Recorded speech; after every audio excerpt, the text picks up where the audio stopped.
Hey guys, I am Dr. Shereene Idriss, a cosmetic dermatologist in New York City, and welcome to my YouTube channel. You guys can find me here, clearly you're here, or on Instagram at Shereene Idriss, where I do sessions called Pillow Talk Derm a couple times a week at night from my bed, where I answer all of your questions directly. So if you don't follow me there, feel free to follow me there. If you don't follow me here, subscribe below. Today we are going to tackle and talk about an issue that is near and dear to my heart, pregnancy skincare. Because I am somebody who struggled getting pregnant. I actually had a couple of miscarriages and I had to go through fertility treatments in order to make my bambinos. And so I can understand, I feel, and from a very emotional perspective, how scary it is when you're pregnant to be scared of effing it up and messing up what you're creating. I myself am a physician and I had those unwarranted fears. And so I can definitely relate and empathize with you if you're nervous and newly pregnant. What really pisses me off is this whole clean beauty movement, which I think is further exacerbating those fears. Like, God forbid you drink from a plastic bottle and you absorb the plastic, and how is that going to affect your kids? Let's take a step back. The proof is in the pudding. I don't know how good the proof is, but generations today were made in utero at a time when people were putting a crap ton of other stuff on their face and drinking from plastic bottles, and we are fine. Life expectancy today is much longer than it was in the 1800s when people had no plastic bottles, for example, or were not using skincare products. So we are clearly doing something right-ish. Now it's very subjective as to society today and how they are mentally, but I will say, don't be so scared. The proof is in the pudding, all right? Your baby, your fetus is not going to get poorly affected if you're not using a quote unquote clean product. I went on a complete tangent. I hate it. I hate that marketing. I hate the non-toxic label. I hate the whole spiel surrounding clean beauty because it's utter bullshit in my opinion. And there are no rules or regulations around it. It's just sort of what it goes on a whim based on a retailer, what they want to sell, how they want to sell it, based on manufacturers, etc. So moving back to pregnancy skincare. How can this video help you? This video is going to break it down on categories of issues that we deal with when we're pregnant, what is okay, what is questionable, and what is a hard no. All right, that's how we're going to do this, starting with sun protection, because everybody needs to wear sunscreen, no matter if you're white as a ghost or dark as the night or any shade in between. You need to be wearing sunscreen in order to protect your skin from potentially getting skin cancer to just aging poorly. And so sunscreen is super important. It's something that I wear every single day, rain or shine, or in a monsoon. And I'll show you guys, there is actually a snowstorm happening outside. So sunscreen is very, very important. In January of 2020, a study was released where chemical sunscreens were detected in your bloodstream. And I'm talking about, for example, oxybenzone. There is no study performed to date on pregnant women. We do not know what kind of effects these chemical sunscreen has on fetuses or babies. Coming back to what I said a little bit earlier, the proof is in the pudding. My mom wore chemical sunscreens while she was pregnant. I think I turned out okay. It is questionable though. But I will say, if you are very nervous, and I fell in the nervous category, I am not going to lie. I was very nervous because it took me a million years to make my babies. Use a physical or mineral blocker. People are trying to get away from using the word physical. It's so ingrained in my head from all those years of training. I can't help myself, but I'm going to try to make a more conscious effort to not say it so much. But I'm talking about things like zinc or titanium. Why do people not love zinc or titanium? Because they have a white cast. However, from my experience, there's a bunch of sunscreens out there that are using either zinc or titanium that are really good for darker skin tones. Black Girl Sunscreen is one of them. SkinCeuticals Physical Fusion UV Defense is another. It's a little bit oily, but it does blend well, the tinted version, not the white one. The tint is a quote-unquote universal tint, and it does actually melt away. Number 3 is Obagi. I was really surprised by their mineral sunscreen. I had put it on my best friend who's super dark, and it kind of went in seamlessly. Number 4 is Color Science. I think they have a nice range of shades, and they have nice sunscreens to start with. So that is my stance on sunscreens. I'm going to be just going back and forth looking at my notes to make sure that I'm not missing anything. Interestingly, self-tanners, which is made from DHEA, or I always forget it, dihydroxyacetone or acetate. Let me just double check because my brain is all over the place. Dihydroxyacetone, DHEA, totally safe in pregnancy. This is a chemical that sticks to kind of the amino acids on the top layer of your skin, turning the stratum corneum, changing its color. It does not get systemically absorbed at a high rate. I think it's a 0.5% absorption rate. I just married percent and absorption into perception, which is interesting. So I'm not nervous about it. I would rather use that than you go out and burn. The only thing I will say is be very careful inhaling it with a spray. I would rather just use the topical ones instead. Saint-Tropez has a really nice one. Clarins has a really nice gel, actually, which I really like. Jergens over the counter is also pretty good. So those are self-tanners. That's everything when it comes to sun. Number 2, acne. Pregnancy and acne is a BITCH, all right, because it's hormonal acne. And it's because your hormones are out of whack.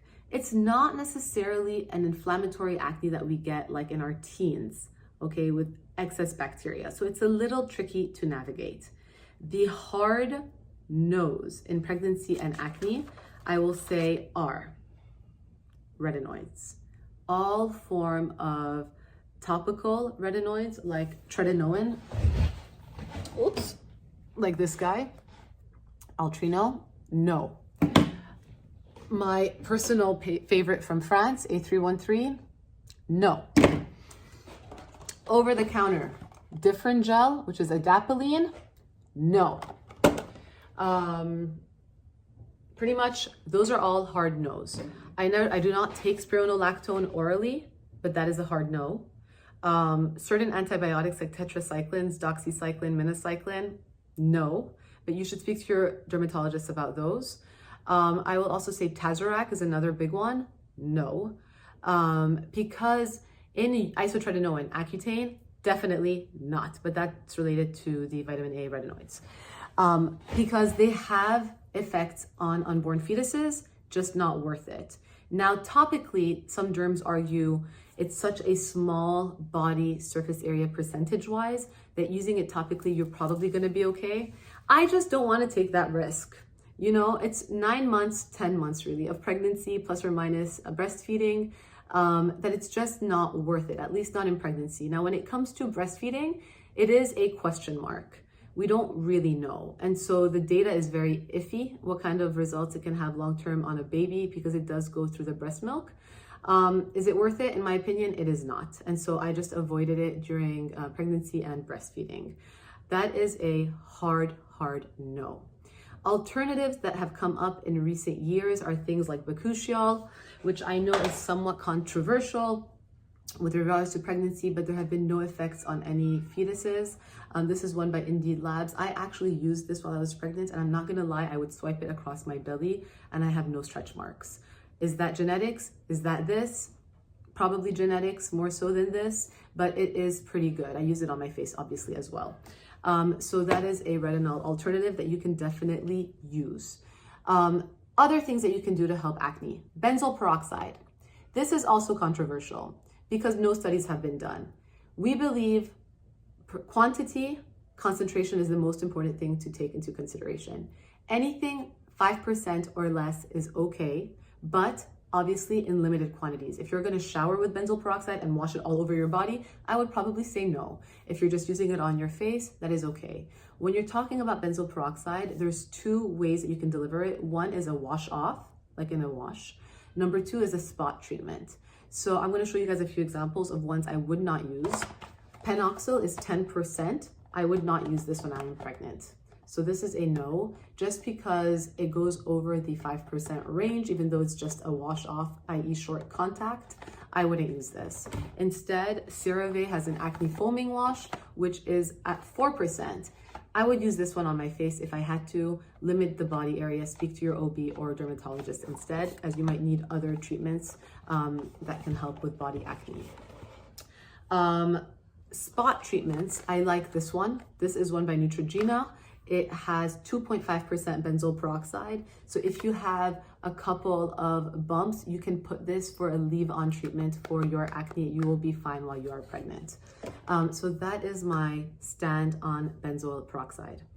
Other questionable one is salicylic acid. There has been a lot of debate back and forth between dermatologists about salicylic acid. It is derived and related to aspirin, and pregnant women have been known to take aspirin without any effects on their fetuses. But at higher levels, you have to be careful. So I say 2% is the maximum limit.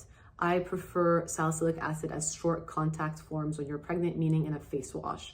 I would not recommend an in-office chemical peel with salicylic acid while you're pregnant. It is just not worth it when you have other alternatives.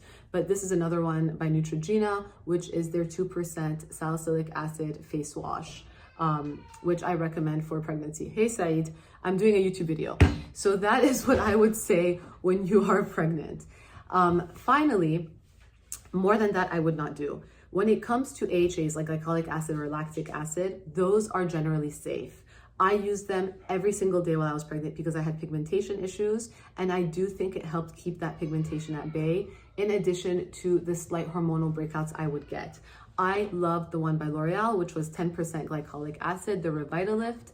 It has, I will show you guys, and this, I'm no way getting paid to talk about them, but it has a beautiful playtime when it spreads across. Like literally, I put it here and it just goes all the way from here to here. So L'Oreal's glycolic acid is a really nice one. Sunday Riley has a lactic acid one as well, which is also really nice. And you don't have to really think about it. So this is a no-brainer. You have the green light to use it. If you want to go into the office to get an AHA acid peel, that is fine. I think the maximum I would ever go is 20% for an in-office peel. All right. Other things that are okay with acne and pregnancy, azelaic acid. So Finacea is a prescription, 15% you can get and totally use while you're pregnant. Speak to your dermatologist about it. If you do not have a dermatologist or don't have access to medical care, Paula's Choice has a 10% azelaic acid booster. Great, but it stinks. So get ready for the smell with this one. I just can't tolerate it because I just don't like the smell. It smells kind of chalky, and I feel like I just feel chalky when I use it. But that is another good one that you can use for acne. And side note, pigmentation as well. So we talked about the retinoids, we talked about benzoyl peroxide, we talked about salicylic acid when it comes to acne treatments. We also talked about the big no-nos that you cannot take, which are spironolactone, tetracyclines, isotretinoin for the most part. Number 2, pigmentation. So this was my issue that I dealt with. Like I mentioned, I used glycolic acid all the time when I was pregnant, every single day.